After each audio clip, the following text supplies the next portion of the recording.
My name is Catherine Dovey and I'm the Executive Director at Open for Business. Open for Business is a coalition of multinational companies that have joined together to work on LGBT+ inclusion on a global basis. The organisation was created in 2015 and we've produced research and new data on the economic case for LGBT+ inclusion. We've looked at particular themes such as emerging markets, or our cities ratings. We've also looked at particular geographies, whether that's Central and Eastern Europe or East Africa, each time trying to put a number on the cost of LGBT+ discrimination, or to put it another way, determine what is the economic benefit to be had from being more inclusive. We've also looked at the Sustainable Development Goals, and last year we published a business primer on these. This publication draws out 20 of the targets under a subset of the goals, which we felt were most pertinent when looking at the SDGs through an LGBT+ lens. The reason for linking these two topics was twofold. On the one hand, we wanted to help companies who were committed to LGBT+ inclusion and doing advocacy work on the SDGs to make those links, to build that bridge. The second reason for doing it is that, of course, there is no explicit recognition of the importance of LGBT+ equality in Agenda 2030, and we wanted to address that. So essentially, our report is designed to ensure that LGBT+ inclusion is really woven into business action on the SDGs, and vice versa. We hope to make sure that everyone can benefit from Agenda 2030, without exception. Hi, I'm Videsha Proothveerajh, Managing Director of LexisNexis South Africa, and today I'm going to weigh in on how business can accelerate actions towards the Sustainable Development Goals. I have seen firsthand how business can play a leading role in creating impetus in driving progress towards certain sustainable development goals. And so I am a firm believer that business has the power to come together and effect change across all 17 sustainable development goals. Goal number 5, which relates to gender equality, is one that is particularly close to my heart. Today, across the African continent, we have the historic legacy of having unacceptably high levels of gender inequality. And unfortunately, the pandemic has exacerbated the situation. A recent study released by the United Nations shows that the pandemic has had far-reaching and diverse effects on girls and women across East and Southern Africa. This further sets us back in terms of the progress we were wanting to make towards the SDGs on the continent. And so, as business, we have to role model what is really possible. At LexisNexis South Africa, we have, in just the last year, put towards many fronts our efforts in terms of ensuring that we are intentional, multidisciplinary, and impactful in terms of what we do around the areas of gender equality. We have launched a robust inclusion and diversity program with many pillars. And in doing so, we have worked with many of our partners across Africa to put together programs that affect change. We have launched the Action Against Gender-Based Violence Resource Center, a local LexisNexis South Africa Women's Network, and a program called Women in Tech Conversations. And we also practice what we preach. So today at LexisNexis South Africa, we have 67% female representation on our board. We have 56% female representation in senior management and 43% in top management. And in a recent survey, it showed that 83% of our employees believe that their organization is committed to diversity and inclusion. LexisNexis has a vision. We want to enhance the potential of the African continent by advancing the rule of law. And we have done so and will continue to do so by partnering with stakeholders with a shared vision. This is how we will ensure that we create material change towards achieving the Sustainable Development Goals for the African continent. Unfortunately, we do not have the luxury of waiting for the dire situation we find ourselves in to fix itself organically. We have to act. We have to act now, and we have to act together in order to ensure we are creating sustainable change for the lives of our people, our community, our countries, the African continent, and the world at large. Thank you. Hello, my name is Zamzam Osman. And I'm Jordan Bickerton. We work in the business and society team at Brunswick Group, where we help clients navigate the interconnected financial, political, and social worlds to build trusted relationships with all their stakeholders. We believe business can accelerate action on the Sustainable Development Goals by finding ways to deliver social and financial value for all stakeholders on their most material challenges. Companies' social contributions are more than a marketing exercise or tick box. Business has the potential to be part of the solution to society's biggest challenges, and that positive impact needs to be integrated into core business decisions and strategies, and should carry the same weight as financial return. That means being transparent on all activities, makeup of your organization, and the social environment and environmental impact, as well as measuring and reporting on efforts. And that's why at Brunswick, we help global companies to define their ambition on some of these most pressing issues and develop ambitious initiatives which really do create social and financial value hand in hand. And our point of view is that all 17 of the Sustainable Development Goals are interlinked. And that's why it's really important for companies to partner right across their value chain and with expert advisors to accelerate action on all of the goals, and particularly the ones that are most material to their corporate strategy. And that's the way that business has the potential to reduce socioeconomic inequalities around the world, to tackle the climate crisis, to end poverty, hunger, and to create responsible and sustainable consumption practices. And that's how we passionately, truly believe that business can be part of the solution and leading to more sustainable communities, more inclusive cities, economies, and societies right around the world. Hi, I'm Henry Udow, and I'm the Chief Legal Officer and Company Secretary for RELX plc. In this capacity, I advise both the Chair and the CEO of RELX, coordinate the agenda for the company's Board of Directors, and am part of the RELX Business Leaders Group. This gives me a unique perspective on how RELX, as a company, approaches and thinks about a range of matters, including the Sustainable Development Goals. We are proud signatories of the UN Global Compact and are committed to furthering the UN Sustainable Development Goals and their universal sustainability principles. We see this as a natural extension of our business purpose and the unique contributions we are able to make as a business. Our business is focused on helping our customers make advances in science and health around the world, prevent fraud, promote the rule of law and justice, and bring together business communities. The 17 SDGs matter to us because our employees come to work every day in the hope of helping the world to achieve them. For example, our LexisNexis business is all about helping to promote justice and building strong institutions that allow the rule of law to flourish. And we know from the work we've done that there is a strong correlation between the development and expansion of the rule of law and economic growth and prosperity, which promotes several other SDGs. Our Elsevier business is devoted to the dissemination of scientific and medical knowledge, leading to better health and well-being, and again being fundamental to a number of the other SDGs.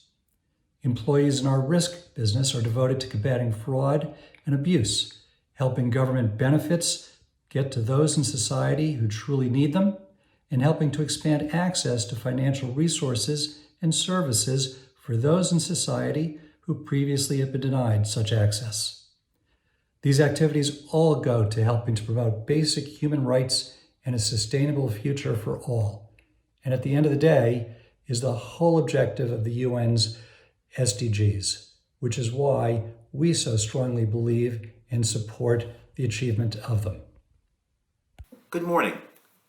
My name is Femi Richards, and in my role as Vice President of Compliance Assessment and Programs for RELX, I'm responsible for various aspects of the company's compliance program, including our legal compliance risk assessment process, testing and monitoring of key compliance controls, and managing best practice policy governance and quality review standards. When I'm not doing my day job, I like to actively engage with the African Ancestry Network, which is a vibrant employee resource group focused on promoting the company's inclusion and diversity strategy by increasing the representation, development, promotion, and retention of Black employees. But the AAN does so much more than that. Through the hard work of its members, it has proven to be more than merely an employee resource group. The AAN and its fellow ERGs are really business resource groups, which deliver innovation, business solutions, assist in accessing diverse markets, and enhance employee engagement. This work ties directly to Sustainable Development Goal number 10, which addresses the critical issue of reducing inequality, so we can ensure that no one is left behind, whether that be in our place of business or in the many communities in which we serve. And it is with that focus, it is with that energy that we can contribute to an environment where all people feel included, valued, and free to achieve the very best of which they are capable. Thank you. From Hawaii, I'm Amanda Ellis, lead for the ASU Julianne Wrigley Global Futures Laboratory, and I am thrilled to be here in my capacity as co-chair of the We Empower United Nations Sustainable Development Goal Challenge. We Empower stands for Women Entrepreneurs Empower, and it's the first of its kind competition to promote business action on the SDGs among a group that still faces over 1,600 discriminatory laws, preventing them from accessing opportunity to business on the same basis as male counterparts. The other fascinating thing is two recent studies, one from Foreign Policy and the other from the International Leadership Association, demonstrate that women-owned businesses are more likely to privilege sustainability and SDG action than male counterparts. So I'm thrilled to be here today to really promote the We Empower UN SDG Challenge at this RELX Accelerating Business Action for the Sustainable Development Goals Summit. My name's Alison Tweed and I'm the Chief Executive of BookAid International, the UK's leading book donation and library development charity. BookAid International is working for a world where everyone has access to books. Every year we donate over 1 million books to thousands of libraries and schools in Africa and beyond, giving over 24 million people the chance to access books and read. These books reach communities where otherwise people would have nothing at all to read. Access to information is vital in realising all the SDGs, from decent work and economic growth to good health and well-being. That's why we support libraries as places where everyone can find the books they need and read. And of course, books are essential to SDG 4, quality education. SDG 4 underpins all the work we do at BookAid International, creating school libraries and getting children reading. Last year alone, we opened 64 new school libraries and donated books to over 1,000 libraries across Africa, helping children thrive in their education. Businesses are strong supporters of our work. UK publishers such as the RELX Group give us the wonderful books we donate, and many other businesses fund our vital projects, giving people access to books, whether in schools, prisons, refugee camps, or wherever learning's happening. The pandemic has taught us the vital importance of supporting and strengthening the education and health structures of the global community, and that the world is safer when we're all stronger together. SDG 4, quality education, well-resourced and well-supported, is quite simply the key to a better future for the world, as educated children become the customers and the business leaders of the future. We'd like to thank all the businesses that support the work that we and so many other NGOs do, and we encourage them to do even more to create a safer and fairer world. Hello everyone, I'm Griet Kattaert, the head of labor rights at the United Nations Global Compact.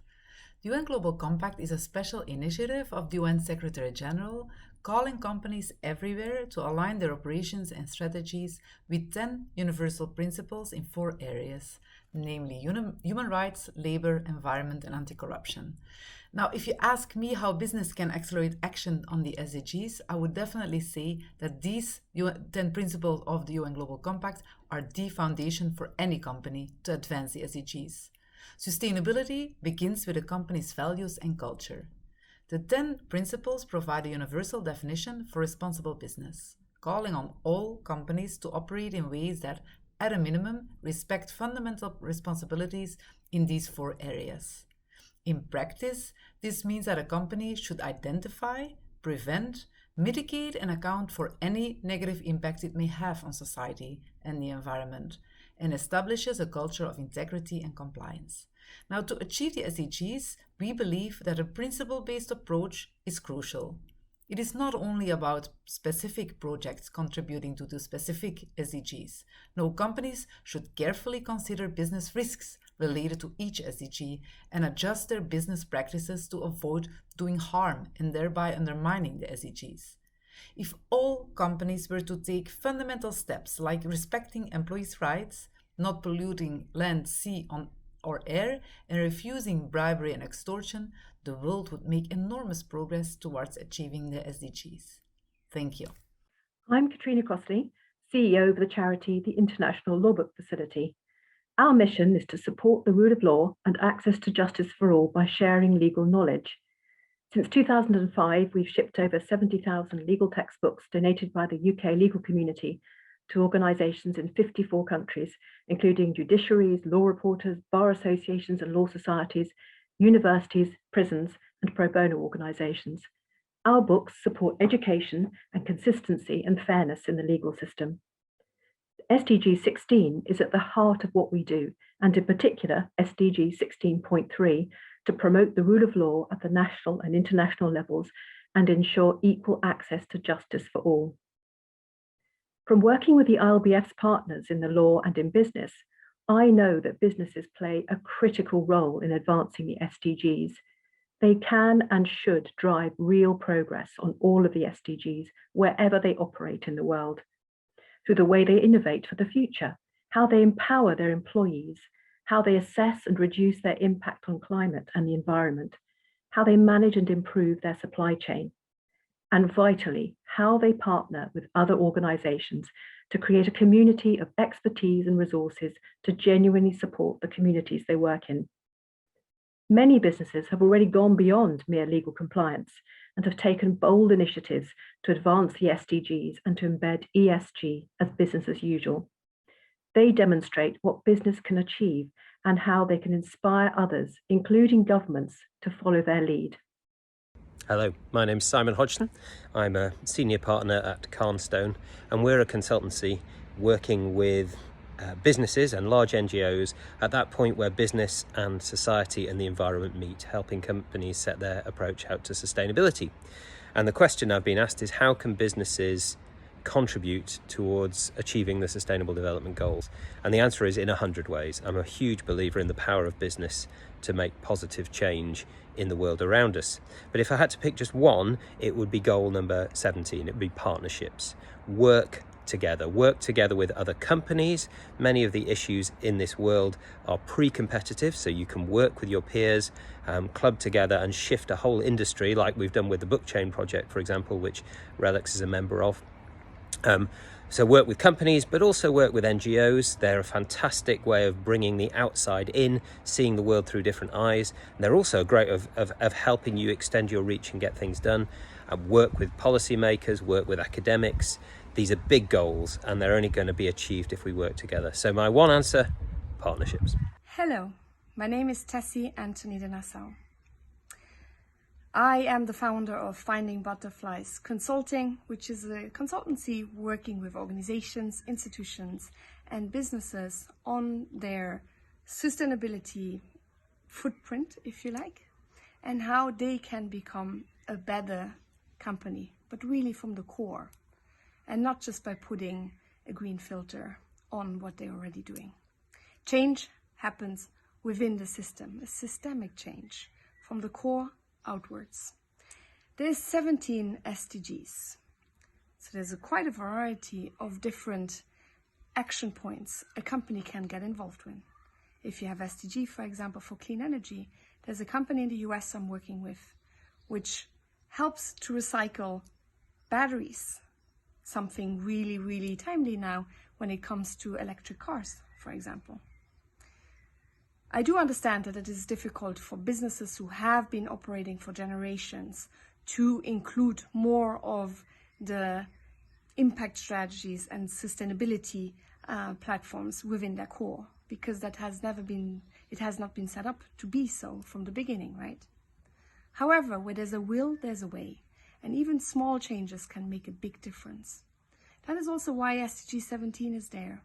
If you as a company don't think that you have what it takes to make that huge change to become a more sustainable company, create collaborations between one another. That is what SDG 17 is all about. Collaboration with one another.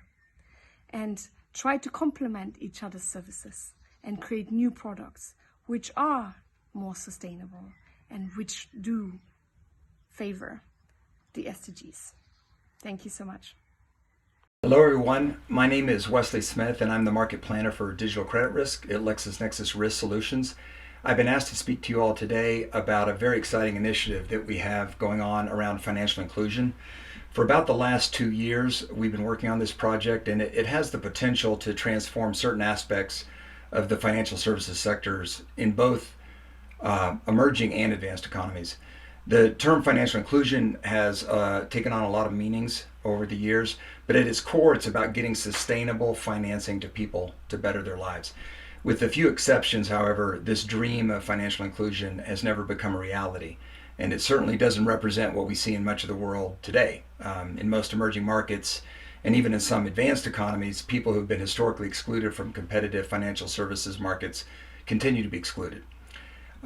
This has tremendous implications for economic development and also individual financial empowerment. For instance, over 50% of the gross domestic product in most emerging markets comes from what we call the aspiring, emerging, and established middle class. This also, in many instances, includes what we have historically called the working poor. Now, RELX has an opportunity to help this dream of financial inclusion become a reality at a global scale. It's driven by two related events. The first is that the majority of the working and middle class own smartphones in these emerging markets or have some type of meaningful access to the internet. The second is that LexisNexis Risk Solutions recently acquired two of the world's largest global digital identity networks, ThreatMetrix and Emailage. These two networks have historically been used for what we call traditional fraud detection, but we're now deploying them to help lenders gain insights into what has historically been a population group that has simply been invisible to the financial services sector. These are sectors which have operated outside the normal formal economy. In other words, our initiative has the potential to create truly competitive credit markets where none have existed before, which would make this long-standing dream of financial inclusion a reality. We're super excited about the project. We've deployed 7 or 8 pilots initially and have had success in those pilots, and we invite anyone interested within the RELX family of companies to join us in this effort. Thank you for your time. Hello, my name is Desiree Abrahams, and I'm the Senior Business Engagement Manager at Global Action Plan, an environmental charity based in the UK. We work on clean air, and for us, we feel that businesses really need to accelerate their efforts on air pollution. A world without clean air means that the Sustainable Development Goals will not be achieved successfully. We hope that businesses will rise to the challenge and will also consider how their business is contributing to air pollution and address it going forward. Hi, my name is Dr. Annie Sparrow. I am a critical care pediatrician and the special advisor to the head of the World Health Organization Foundation. And what that means is that at this critical moment for the world, not just in global health, but more broadly, as we see COVID surging and hope of a post-COVID future receding, we also see that this is a precursor to the future and not just a one-off. Just as health isn't the absence of disease on an individual level, global health isn't the absence of outbreaks either. And as we can see the foundational importance of our own health, we can also see the foundational importance of global health for getting anything done, whether that's work or worship or travel or trade, entertainment, education, we can't do anything without it. So we see how important the World Health Organization is, but we also see how much its agenda and ability to consolidate and coordinate the global response is limited by its funding from governments, and its agenda is also driven by governments. It only has a budget of about $3 billion, which is about the same size of a medium-sized hospital in New York City. So what the foundation is doing is it's independent of the WHO, and it is designed to find and fund innovative grant-making initiatives that can expand and amplify WHO's effectiveness and high-impact strategies that have the greatest potential to improve world health. And what we absolutely have to do at this point in time is convene not just governments, but the private sector, which becomes increasingly important as we see governments behaving like teenagers and the loss of the traditional political hegemony that we've gotten used to. And that means the role of the private sector becomes increasingly important to be able to get things done. Both health and business are actually mutually interdependent, and we can see that right now when a common threat is actually governments to get things done.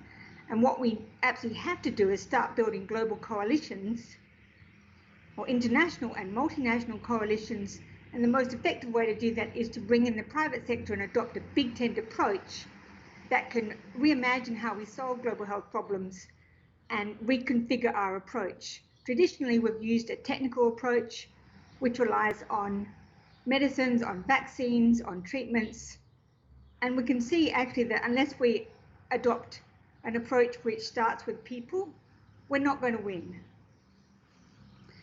So that's what I do. I work to explain the value of global health, what we can do about it, how to actually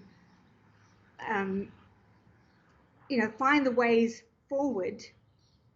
For example, that means something as specific as education, which is one of the vanishingly few ways out of poverty, and how we could, for example, reimagine and redesign our schools as hubs of not just education, but of health and well-being, to be able to fund and find the future and protect us from those common threats in a world which is hyper-connected and will become increasingly hyper-connected. Thank you. Hi, I'm Levy from Three Hands. We're a small social business with a very clear purpose around creating business value and social value hand in hand. We do so by helping to make very meaningful and immersive connections between people in business and organizations and issues in society. So how can businesses accelerate action on the SDGs? Well, I really believe that to act on any of those issues within the SDGs, issues like poverty, education, inequality, gender diversity, and other types of diversity, I believe that to act on those, you've really got to truly understand them in depth. Only true understanding can lead to very meaningful and significant action. So how do you go about getting that understanding? Well, yes, you can read a report, but I'm not sure if that goes far enough. The fact is there are brilliant charities and NGOs out there working on the ground, and they can be the sources of knowledge and understanding and inspiration for the action that is needed on the SDGs. So getting really immersed in the work of those non-profit organizations and committing to them, contributing to them, getting involved in their programs can really help to make a difference in terms of action and therefore understanding, and therefore action. And specifically, there are two types of experts to engage with: the subject matter experts, the people who live and breathe these issues every day, who understand what works, who understand what the needs are. And then there are the lived experts, those people who have grown up in poverty, who've suffered from a lack of education, who experience inequality, who can help you to understand what it's really like and help you to understand what works and what kind of action would really make a difference to people like them, people you can co-create with. So accelerating action on the SDGs, engage with brilliant NGOs, engage with subject matter experts within them, engage with the lived experts who they support, and co-create your solutions and your actions with them. Hi, my name's Shaheen Hashmat and I'm the Senior Project Manager running the Global Living Wage Initiative at the UK Living Wage Foundation. We all know by this point that living wages are critical for ensuring a happy, healthy, productive workforce, and research shows that living wages are essential for achievement of at least 8 of the SDGs. Our network of over 8,000 accredited employers all pay a living wage based on the actual cost of living, a wage that meets everyday needs and supports workers and their families. Together, they've put over £1 billion back into the pockets of low-paid workers over the last 10 years. Our businesses have reported a range of benefits, from lower staff turnover and absenteeism, increased quality of work, reduced recruitment costs, and improved reputation as an ethical employer. People care about this more than ever. I want to share with you 3 things that your organisation can do to implement living wages. One is to become accredited by organisations like ourselves in countries where there is wide consensus on the hourly rate that constitutes a real living wage. This means ensuring that all directly employed staff are paid a living wage immediately and that you have a plan in place to ensure that contracted staff are uplifted within 3 years. National accreditation schemes currently operate in the UK and New Zealand, and we need your support to establish more through our global affiliate network, particularly in the US, where their national scheme is set to launch towards the end of this year. The second thing is to pay attention to the UN Global Compact's SDG Ambition Accelerator programme. Just last week, they published updated guidance detailing a number of practical steps that businesses can take to implement living wages across global operations, particularly in contexts where a national rate isn't yet agreed. These include securing the commitment and support of senior leadership, formation of organisational working groups that bring together all internal departments that need to be involved, and identifying external partners to support the operational process. The guidance includes so much more, so do make sure you take a look. The third thing you should do is to join the IDH Sustainable Trading Initiative's call to action as part of their roadmap on living wages. We're proud to be a member of their technical advisory group, and together we are working to tackle the complexities around finding the right methodologies and the right benchmarks to support implementation, and we need you to support those efforts. Right now, businesses need certainty. The living wage is not only a simple way to build operational resilience against future shocks, it's a vital step you need to take if we are to achieve the SDGs. The solutions are there now, and we need you to join the global movement to end in-work poverty for good. Hello everyone, my name is Marie-Lou Dupont and I'm the Senior Manager for Decent Work and Social Sustainability at the United Nations Global Compact. Let me give you an example of how we at the UNGC will support companies in delivering on the ambition needed to achieve the goals. SDG Ambition Accelerator aims to challenge and support participating companies of the UN Global Compact in setting ambitious corporate targets and accelerating integration of the 17 goals into core business management. We currently propose a set of 10 ambitions, but let me focus on the living wage ambition. This ambition calls businesses to pay all their employees, regardless of their employment status, a living wage. This target requires from companies a great deal of internal and external alignment and consultation, but we do provide guidance on how to successfully implement a living wage program in a company's business system, which will lead to all employees being provided wages and benefits that are sufficient to cover at least their basic needs. Eventually, this will hopefully also lead to the ambition being progressively extended to the supply chains, and the UNGC also provide guidance on the concrete actions to improve wages for the lowest paid workers in the supply chain, work that is being led by the Decent Working Global Supply Chain Action Platform. Working poverty is a reality worldwide, and the pandemic has just shown how vulnerable lowest paid workers are. A living wage directly advances several of the SDGs, in particular Goal 1 and 8, but it also contributes to many others. To achieve the goals, companies must take a clear stand and demonstrate bold leadership to transform business models and economies so they become more just and inclusive, leaving no one behind. Committing to being a living wage employers and to promote living wage in supply chain is an example of a bold commitment.